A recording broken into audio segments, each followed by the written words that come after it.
السرسري نجيب غلاب، واحد من قوادي الإمارات،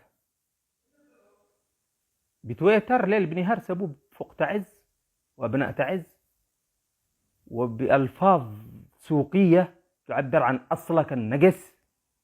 أنت ما أنتش رجال يا نجيب غلاب، والله ما أنت رجال. لو أنت بني آدم تحترم نفسك ما نديت السفاهات هذه على تعز وعلى أبناء تعز وعلى رجال تعز.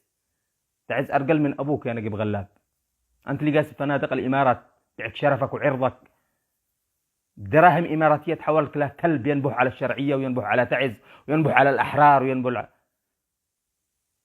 لو في أبوك مرقلة شوف مقابر الشهداء في كل المحافظات، ستجد أبناء تعز في المقدمة. ما احناش مناطقيين يا كلب.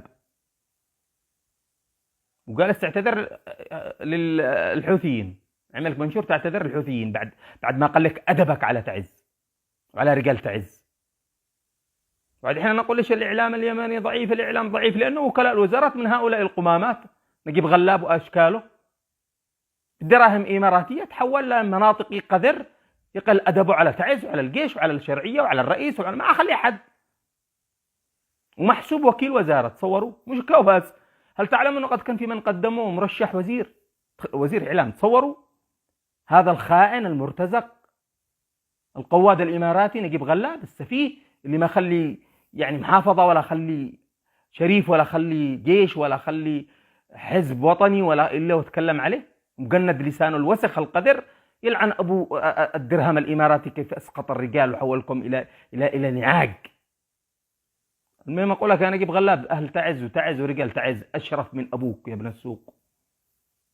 رجال يقاتلوا ويقدموا أرواحهم من أجل الجمهورية، وأنت جالس بفندق الإمارات بفنادق السعودية والإمارات ترتزق،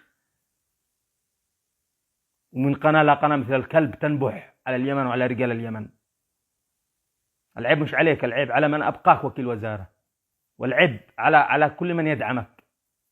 لكن أقول لكم لن تدوم لك الإمارات، أنت مرجعك اليمن، وهذه السفاهة لن تسقط بالتقادم.